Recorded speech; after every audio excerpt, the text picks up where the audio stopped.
Good morning, folks. Today we're going to talk about the world's largest electric vehicle manufacturer. And again, I got my computer in front of me. I'm going to be reading from that. It's not going to be, most of my videos I have no script, no outline. I just start talking, don't know what I'm going to say. Today I have an outline because I don't want to get any of these facts wrong or any of these numbers wrong. So you will see me reading from here. And as I've said before, I've never ran for president of the United States, so I'm not real good at reading from a teleprompter and making it look natural. So you just have to overlook it. All right. Now this will come to a surprise to most people, but the world's largest electric vehicle manufacturer is not Tesla. It's a company called BYD. BYD. And I never heard of them until the other day. But BYD sells about 30,000 electric vehicles and plug-in hybrids every month. 30,000 a month, this company that you've never heard of. It is true that for the fourth quarter of 2018, Tesla pretty much tied that number with 90,700 vehicles delivered in that 3-month period. However, they have not matched it before or after that. I expect they might pass it this year or next, but only time will tell. BYD is putting out on average about 1,000 cars a day. During the first quarter of 2019, Tesla delivered 63,000 units, or about 700 a day. I'm just pointing out facts today. And the idea that there's a company out there that actually outsells Tesla, and most people just don't know that. But besides, you Tesla slurpers, and I use the word Tesla slurpers not as a derogatory term. I'm becoming a Tesla slurper myself. You Tesla slurpers, y'all can point to the fact that these BYD figures I'm talking about, a lot of them are for plug-in hybrids. As you know, Tesla doesn't sell a plug-in hybrid. So therefore, you could argue that Tesla wins. I report, you decide. BYD was founded in the mid-90s as a producer of cell phones. Those phones that looked more like bricks with numbers on them. Remember those? They looked ridiculous. From there, they have become the largest EV manufacturer in the world. Look at what they produce today. This is the Tang. Yes, like that drink that allegedly astronauts used to drink. However, this company was not named after that tart drink, but instead it was named after the Tang dynasty. Not to delve too much into history, but according to my dumb machine, that dynasty existed from 618 to 907, and under the Tangs, China became the most powerful country in the world. The plug-in hybrid Tang sells for 240,000 yen, or 35,700 biggins in good old USA dollars. That is a very competitive price for a new EV. Now, if you are as poor as Job's turkey, don't worry. China has an EV for you as well. It's called the EL, and sells for $8,950 after incentives. Of course, they can't sell to my fellow countrymen, no matter how poor they are, or how badly they want one. It's not for sale here. One more thing, the E1 has a range of 190 miles. Now, foreign car haters will say, of course it's cheap, it's Chinese junk. That'll be nothing but a headache. Perhaps. Ever heard of the Wigo? That was an American EV car made in Georgia for a very short period of time, but its base, most of the car actually came from China. And a lot of people say it was a smart car ripoff. Actually came from China, and it had a lot of problems, and was made with very cheap materials. And from the most videos I've watched, most of the problems came from just the body, cracks in the dash after just 3 years, and windows no longer rolling, just a big mess.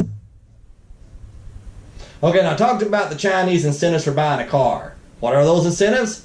A Chinese citizen can get up to $7,900 credit for buying a long-range EV. However, those incentives are starting to be phased out. We'll see if that will affect those Chinese sales. Now, BYD does not stop at electric cars. That's not the only thing they do. They also produce street sweepers, garbage trucks, forklifts, and more that run exclusively on batteries. I wondered, I asked some co-workers just a few months ago, how come they don't make battery-powered forklifts? Where apparently they do. You know, and he told me the batteries probably wouldn't be strong enough to pick up heavy loads. I don't know. Evidently BYD does it. Now, in true capitalistic form, this company has made a billionaire out of its founder, a name I can't pronounce, and according to the article has been a boom for my EV-loving / Tesla-hating cousin's god, Warren Buffett. His company, Berkshire Hathaway, bought 10% of the company about 10 years ago. Now that right there is going to get my EV-loving / Tesla-hating cousin on board if Warren Buffett believes in it, or at least he did 10 years ago. And Warren Buffett likes to buy companies that he plans on holding forever. That's his favorite thing to do. Now, according to CarScoops, BYD is only one of 486 EV car manufacturers registered in China. Imagine that, almost 500 companies that make electric cars or claim to make electric cars in China. Wow. But China is a country that has bought over 1 million electric vehicles last year. But that still only calculates to 4% of all vehicles sold. But if you ask me, that's a pretty large number considering where we are at, in this moment in EV history. According to ElectricCarsReport.com, BYD has won a contract to supply Georgia and the city of Atlanta with 100,000 electric buses for mass transit. That's the neck of the woods that my EV-loving / Tesla-hating / Buffett-worshipping cousin lives in. Maybe he'd like to take a ride on one of those buses once they are delivered to see what old Warren has invested in. BYD is present in more than 200 cities around the world, with deliveries of battery electric buses to more than 40 U.S. cities, including Facebook, Stanford University, UCLA, and others. Also, BYD has announced its joint venture with Generate Capital Incorporated, a leading financier, owner, and operator of distributed infrastructure, to launch the first electric bus leasing program of its kind in the United States. That sounds great. The first electric bus manufacturer with a unionized workforce. BYD's cutting-edge facility in Lancaster, California includes more than 800 highly skilled American workers. Yay, American jobs! Fantastic. How exciting for an EV slurper such as myself. I love positive EV news. In China, the city of Shenzhen. Is that how it's pronounced? I'm sure it's comical of a redneck trying to say a Chinese word. So, oh well. Anyway, this town, however you pronounce it, has a population of 12.5 million folks. That city has 20,000 BYD electric buses. 20,000. BYD, excuse me, has 20,000 BYD electric taxis running up and down its streets. See, even with the teleprompter, I can't even get the words out. 20,000 BYD electric taxis running up and down its streets. Compare that to New York City, which is home to 8.5 million. 4 million less than Shenzhen. 8.5 million people in New York City has 20 electric taxis. 20 versus 20,000. That 20,000 is just BYD electric taxis. That 20 in New York is of any kind, any brand. There are also 500,000 electric buses in China compared to less than 1,000 in the USA. Maybe BYD can change that here. I hope so. Maybe hating cousin hopes not. We'll see who wins. BYD, a publicly traded company in Hong Kong since 2002, seen their shares become the best performing on the planet during one stretch in 2017. Now imagine that. Now I never could find out for sure what they mean by one stretch. A day, a week, a month, an hour, what? I don't know. But they were the best performing on the planet in September of 2017, but now have slumped 18% over the last 12 months. In 2008, 6 years after going public, they introduced the first plug-in hybrid on the planet to be produced commercially. Tesla came out with their Roadster the same year, and speaking of BYD's plug-in hybrid with a top speed of 93 miles an hour, the magazine Car and Driver mocked it and said, "We drive faster in our driveways." I'd have no problem with the top speed of 93 miles an hour. I don't care. I never drive that fast anyway. And as I said before, unless you're on your way to see a hoochie mama, why are you in such a hurry? Just slow down and drive like you got some sense. Don't drive like a horse's ass. 93 miles an hour is enough for me, car and driver. Now there are instances where I like a lot of power. Like when you get behind that idiot who's texting and driving and not paying attention to what the hell they're doing. I like to be able to get around them, pretty quick if I have to pass them. And as I go around that person texting and driving, going 20 miles under the speed limit, I tell them they're number one. Actually, just in my mind, not visually, just mentally. Although, a couple months ago, I did accidentally tell a guy he was number one when he was passing me. I swear it was an accident. How can you accidentally give somebody the bird, you ask? It can happen, believe me. I'm proof. Thank God he didn't see me. Or I would have been whooped for sure. Or at least cussed out.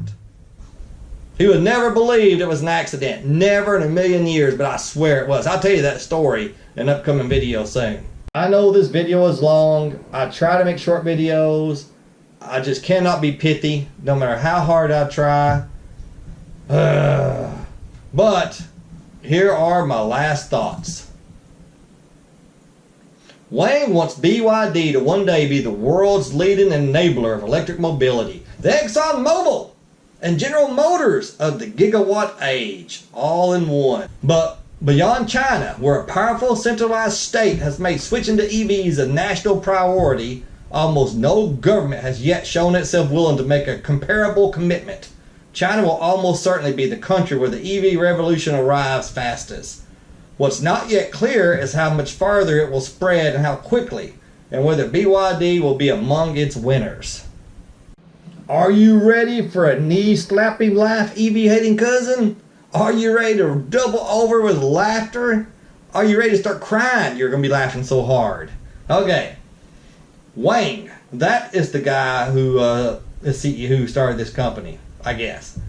He predicts the eventual demise of the internal combustion engine. Yes, he thinks electric vehicles are going to completely take over. I'm not saying I agree with him. I'm just telling you, I'm just reporting what he said. It is true that China's EV and plug-in hybrid sales have tripled in 3 years. But like I said earlier, that still only counts for 4% of all new sales in China. But to the doubters, Wang retorts, the Chinese way is to replace everything at once, Wang says. When we switched from black and white to color TVs, it took 3 years. In the West, it was 10. Going from feature phones to smartphones took about 1 year. In Europe, it was 3. Cars will be the same. It will go very fast. We will see.